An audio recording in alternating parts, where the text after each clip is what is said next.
Hello everyone, मैं आप सभी का आपके अपने चैनल में स्वागत करती हूँ। आई होप आप सभी लोग अच्छे होंगे। आज की वीडियो में हम लोग NCERT 12th class history book पढ़ने वाले और इस वीडियो में हम लोग चैप्टर नंबर 3 को पढ़ेंगे। और चैप्टर नंबर 3 के अंतर्गत आज हम लोग अध्ययन करने वाले बंधुत्व जाति तथा वर्ग आरंभिक समाज लगभग 600 ईस्वी पूर्व से 600 ईस्वी के काल को हम लोग अध्ययन करेंगे।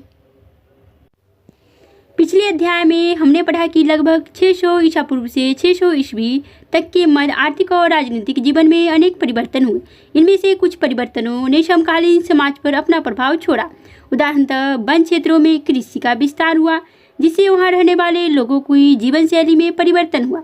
शिल्प विशेषज्ञों में एक विशिष्ट सामाजिक समूह का उदय हुआ तथा संपत्ति के असमान वितरण ने सामाजिक विषमता को अधिक प्रखर बनाया। इतिहासकार इन सब प्रक्रिया को समझने के लिए प्रायः साहित्यिक परंपराओं का उपयोग करते हैं। कुछ ग्रंथ सामाजिक व्यवहार के मानदंड तय करते थे, अन्य ग्रंथ समाज का चित्रण करते थे और कभी कभी समाज में मौजूद विभिन्न रिवाजों पर अपनी टिप्पणी भी प्रस्तुत करते थे। अभिलेखों से हमें समाज के कुछ ऐतिहासिक अभिनायकों की झलक मिलती है। हम देखेंगे कि प्रत्येक ग्रंथ और अभिलेख किसी समुदाय विशेष के दृष्टिकोण से लिखा जाता था। अतः यह याद रखना जरूरी हो जाता है कि ये ग्रंथ किसने लिखे, क्या लिखा गया और किनके लिए इनकी रचना हुई।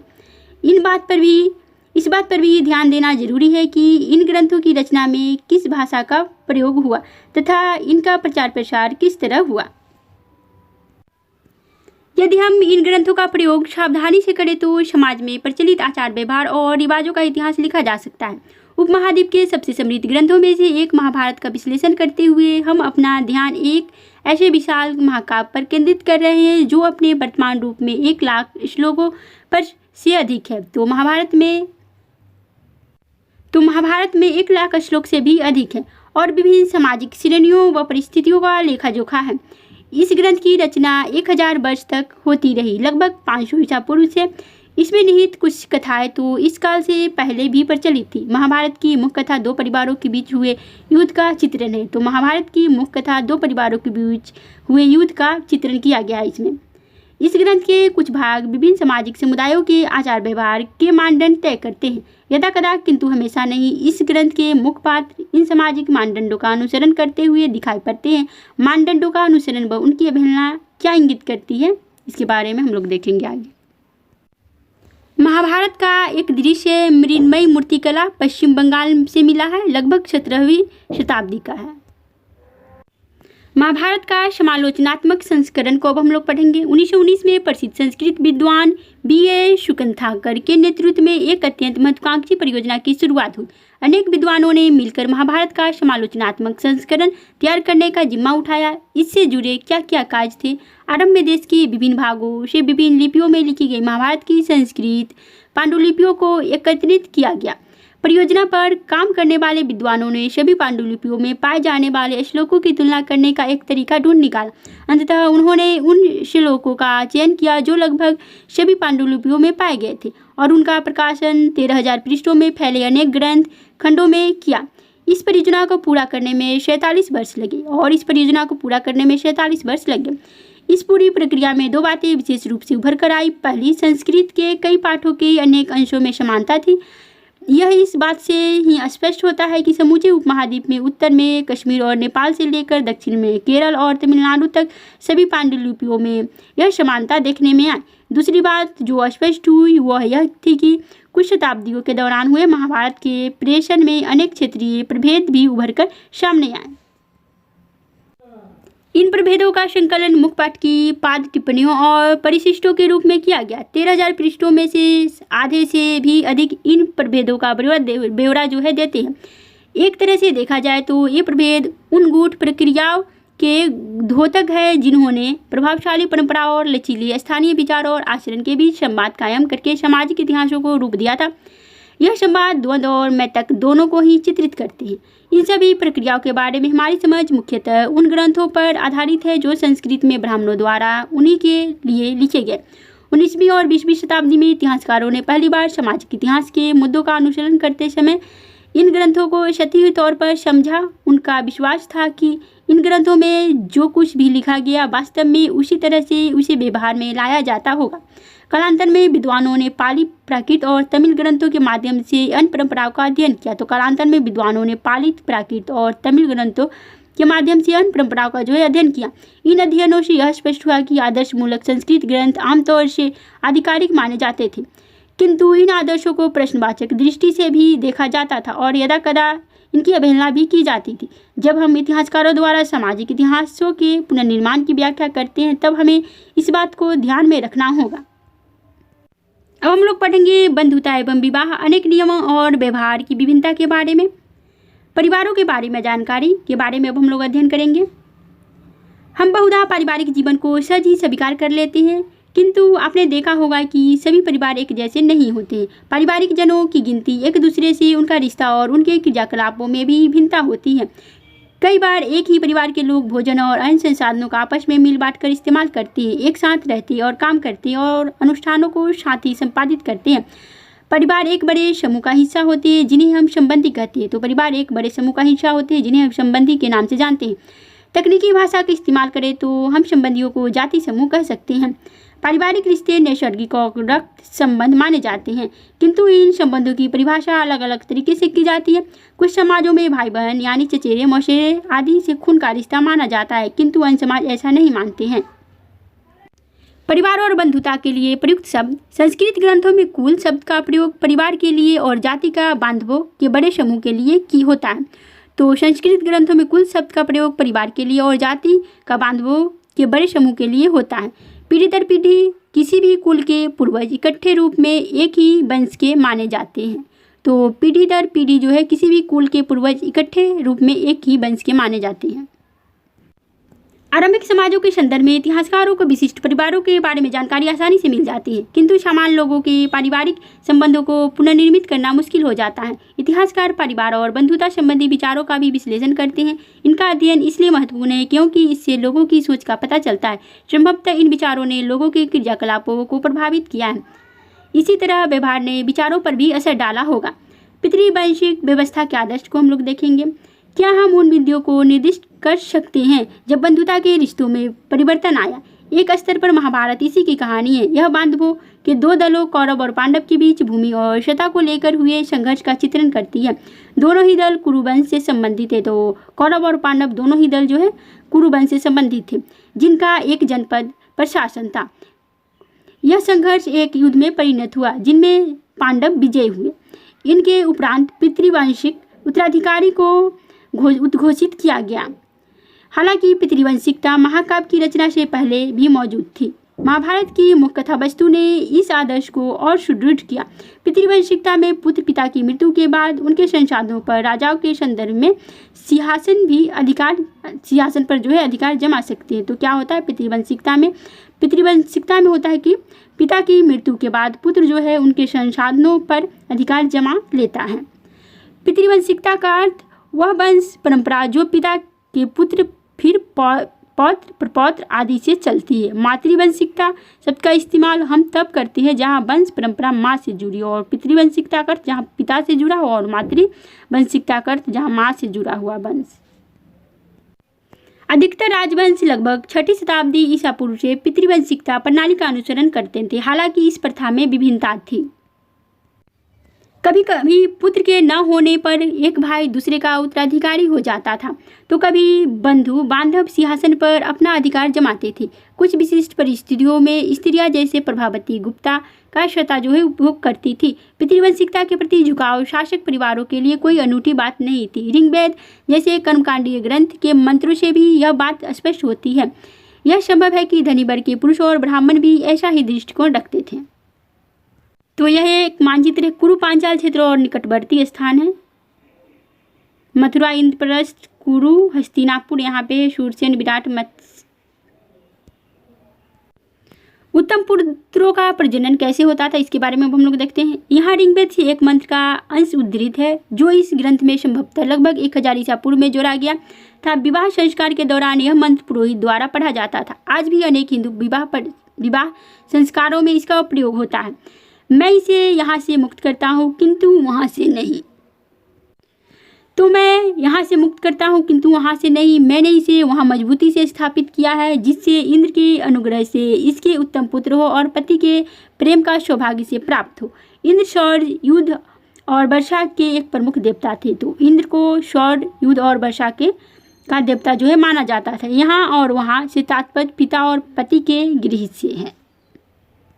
अब हम लोग पढ़ेंगे 100 जन के मध्य लड़ाई क्यों हुई उसके बारे में। यह उद्धरण संस्कृत महाभारत की आदि पर्व प्रथम अध्याय से है और कौरव पांडव के बीच हुए संघर्ष का चित्रण करता है। कौरव धृतराष्ट्र के पुत्र थे और पांडव उनके बांधव जन थे। चूंकि धृतराष्ट्र नेत्रहीन थे अतः उनकी अनुज पांडु हस्तिनापुर, यानी अनुज का मतलब हुआ भाई, हस्तिनापुर के सिंहासन पर आसीन हुए। किंतु पांडु की असामयिक मृत्यु के बाद धृतराष्ट्र राजा बने, क्योंकि सभी राजकुमार अल्पवयस्क थे। जैसे जैसे राजकुमार बड़े हुए, हस्तिनापुर के नागरिक पांडवों के प्रति अपनी अभिरुचि व्यक्त करने लगे, क्योंकि वे कौरवों के मुकाबले अधिक योग्य और सदाचारी थे। इस बात से कौरवों में ज्येष्ठ दुर्योधन को बहुत ईर्ष्या हुई। वह अपने पिता के पास गया और बोला, हे भूपति, अपूर्णता के कारण आपको सिंहासन पर बैठने का अधिकार नहीं था, हालांकि यह आपको प्राप्त हो गया। यदि पांडव पांडु से यह विरासत प्राप्त करती है तो उनके बाद उनके पुत्र, पौत्र और फिर प्रपौत्र इस पैतृक संपत्ति के अधिकारी हो जाएंगे और हम तथा हमारे पुत्र इस राज्य के उत्तराधिकार से बेदखल होकर संसार में क्षुद्र समझे जाएंगे। इस तरह के उदाहरण अक्षरशः सत्य न भी हो तो भी इस बात का अनुमान करा देता है कि जिन लोगों ने यह ग्रंथ लिखा वे क्या सोचते थे। कभी कभी जैसे यहाँ प्रकरणों में परस्पर विरोधी विचार मिलते हैं। अब हम लोग विवाह के प्रकार के बारे में पढ़ते हैं। अंतर्विवाह में वैवाहिक संबंध समूह के मध्य ही होते थे। तो अंतर्विवाह में वैवाहिक संबंध जो है समूह के मध्य ही हो जाते थे। यह समूह एक गोत्र, कुल अथवा एक जाति या फिर एक ही स्थान पर बसने वालों का हो जाता था। और बहिर्विवाह गोत्र से बाहर विवाह करने को कहते थे। तो बहिर्विवाह में गोत्र से बाहर किया जाता था और अंतर्विवाह में गोत्र के अंदर ही, समूह के अंदर ही कर लिया जाता था शादी।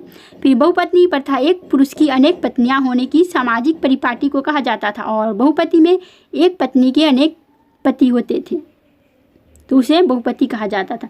विवाह के नियम को अब हम लोग पढ़ते हैं। जहाँ पितृवंश को आगे बढ़ाने के लिए पुत्र महत्वपूर्ण थे, वहाँ इस व्यवस्था में पुत्रियों को अलग तरह से देखा जाता था। पैतृक संसाधनों पर उनका कोई अधिकार नहीं था। अपने गोत्र से बाहर उनका विवाह कर देना ही अपेक्षित था। इस प्रथा को बहिर्विवाह पत्ति कहते हैं और इसका तात्पर्य यह था कि ऊंची प्रतिष्ठा वाले परिवारों की कम उम्र की कन्या और स्त्रियों का जीवन बहुत सावधानी से नियमित किया जाता था, जिससे उचित समय और उचित व्यक्ति से उनका विवाह किया जा सके। इसका प्रभाव यह हुआ कि कन्यादान अर्थात विवाह में कन्या की भेंट को पिता का महत्वपूर्ण धार्मिक कर्तव्य माना गया। नए नगरों के उद्भव से सामाजिक जीवन अधिक जटिल हुआ। यहाँ हम पर निकट और दूर से आकर लोग मिलते थे और वस्तुओं की खरीद फरोख्त के साथ ही इस नगरीय परिवेश में विचारों का आदान प्रदान संभवतः इस वजह से आरंभिक विश्वासों और व्यवहारों पर प्रश्न लगाए गए। इस चुनौती के जवाब में ब्राह्मणों ने समाज के लिए विस्तृत आचार संहिता तैयार की। ब्राह्मणों को इन आचार संहिताओं का विशेष पालन करना होता था, किंतु बाकी समाज को भी इसका अनुसरण करना पड़ता था। लगभग 500 ईसा पूर्व से इन मानदंडों का संकलन धर्मसूत्र व धर्मशास्त्र नामक संस्कृत ग्रंथों में किया गया। इसमें सबसे महत्वपूर्ण मनुस्मृति थी, जिसका संकलन लगभग 200 ईस्वी पूर्व से 200 ईस्वी के बीच हुआ। हालांकि इन ग्रंथों के ब्राह्मण लेखकों का यह मानना था कि उनका दृष्टिकोण सार्वभौमिक है और उनके बनाए नियमों का सबके द्वारा पालन होना चाहिए, किंतु वास्तविक सामाजिक संबंध कहीं अधिक जटिल थे। इस बात को भी ध्यान में रखना जरूरी है कि उपमहाद्वीप में फैली क्षेत्रीय विभिन्नता और संचार की बाधाओं की वजह से भी ब्राह्मणों का प्रभाव सार्वभौमिक कदापि नहीं था।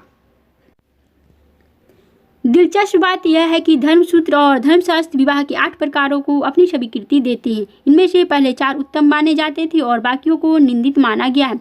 संभव है कि ये विवाह पद्धतियाँ उन लोगों में प्रचलित थी जो ब्राह्मणीय नियमों को अस्वीकार करते थे। तो धर्मसूत्र और धर्मशास्त्र विवाह के 8 प्रकारों को स्वीकृति देती है। तो यहाँ पे विवाह के 8 प्रकार है, जिसमें यहाँ मनुस्मृति से पहली, चौथी, 5वीं और 6ठी विवाह पद्धति का उदाहरण जो है दिया जा रहा है। हम लोग देखते हैं।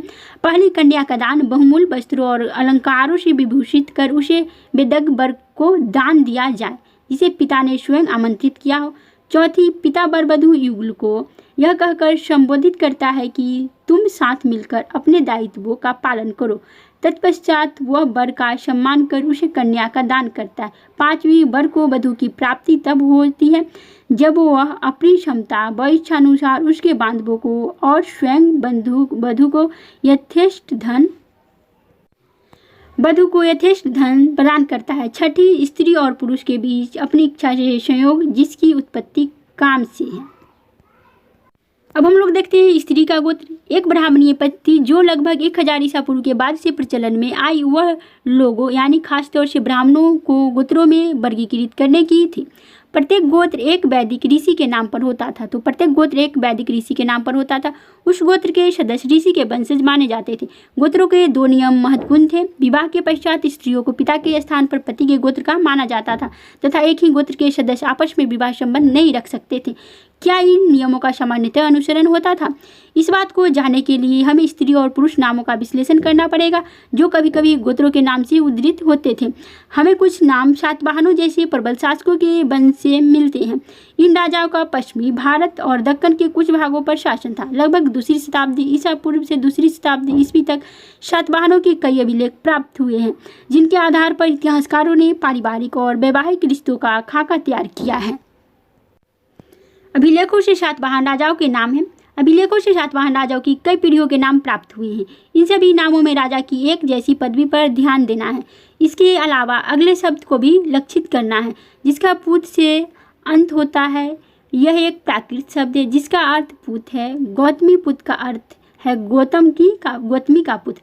गौतमी और वशिष्ठी स्त्रीवाची नाम है। गौतम और वशिष्ठी ये दोनों वैदिक ऋषि थे जिनके नाम से गोत्र है।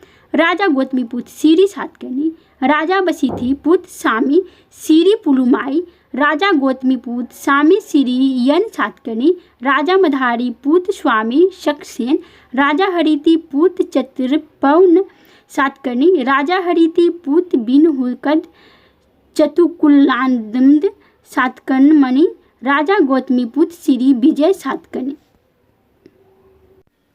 एक सातवाहन राजा तथा उसकी पत्नी। सातवाहन राजाओं की आकृतियां बहुधा उन गुफाओं की भित्तियों पर उत्कीर्ण की जाती थी जिन्हें बौद्ध भिक्षुओं को दान में दिया जाता था। यह मूर्ति लगभग 2री शताब्दी ईसा पूर्व की है। उपनिषद में मातृनाम को हम लोग देखेंगे। बृहदारण्यक उपनिषद में जो आरंभिक उपनिषदों में से एक है, आचार्यों और शिष्यों की उत्तरोत्तर पीढ़ियों की सूची मिलती है जिसमें से कई लोगों को उनके मातृनामों से निर्दिष्ट किया गया है। कुछ सातवाहन राजा बहुपत्नी प्रथा को मानने वाले थे यानी एक से अधिक पत्नी थी। सातवाहन राजाओं से विवाह करने वाली रानियों के नामों का विश्लेषण इस तथ्य की ओर इंगित करता है कि उनके नाम गौतम तथा वशिष्ठ गोत्रों से उद्धृत थे जो उनके पिता के गोत्र से थे। इससे प्रतीत होता है कि विवाह के बाद भी अपने पति कुल के गोत्र को ग्रहण करने की अपेक्षा जैसा ब्राह्मणीय व्यवस्था में अपेक्षित था, उन्होंने पिता का गोत्र नाम ही कायम रखा। यह भी पता चलता है कि कुछ रानियां एक ही गोत्र से थी। यह तथ्य बहिर्विवाह पति के नियमों के विरुद्ध था। वस्तुतः यह उदाहरण एक वैकल्पिक प्रथा अंतर्विवाह पति अर्थात बंधुओं में विवाह संबंध को दर्शाता है जिसका प्रचलन दक्षिण भारत के कई समुदायों में भी है। बांधवों यानी ममेरे चचेरे इत्यादि भाई बहन के साथ जोड़े गए विवाह संबंधों की वजह से एक सुगठित समुदाय उभर पाता था। संभवतः उपमहाद्वीप के और भागों में अन्य विविधताएं भी मौजूद थी किंतु उनके विशिष्ट बेरों को पुनर्निर्मित करना संभव नहीं हो पाया है। क्या माताएं महत्वपूर्ण थी? हमने पढ़ा कि सातवाहन राजाओं को उनके मातृनाम यानी माता के नाम से उद्धृत किया जाता था यानी चिन्हित किया जाता था। इससे यह प्रतीत होता है कि माताएं महत्वपूर्ण थी किंतु किसी भी निष्कर्ष पर पहुंचने से पहले हमें बहुत सावधानी बरतनी होगी। सातवाहन राजाओं के संदर्भ में हमें यह ज्ञात है कि सिंहासन का उत्तराधिकार पितृवंशिक होता था।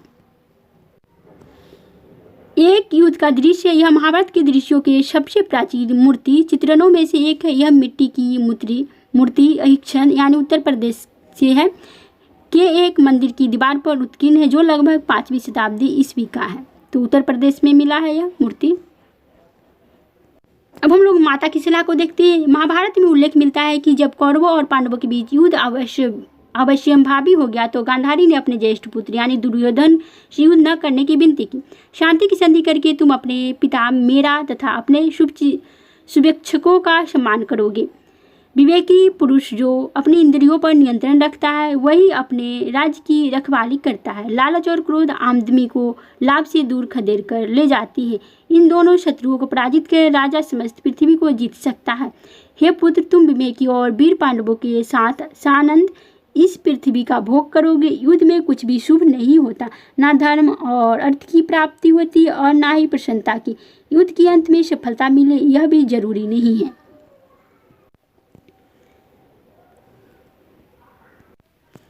अपने मन को युद्ध में लिप्त मत करो। दुर्योधन ने माँ की सलाह नहीं मानी, वो युद्ध में लड़ा और हार गया। तो इस वीडियो में इतना ही रहेगा। नेक्स्ट वीडियो में हम लोग पढ़ेंगे सामाजिक विषमताएं वन व्यवस्था के दायरे में और उससे परे। तो आज के लिए इतना ही, फिर मिलेंगे नेक्स्ट वीडियो में।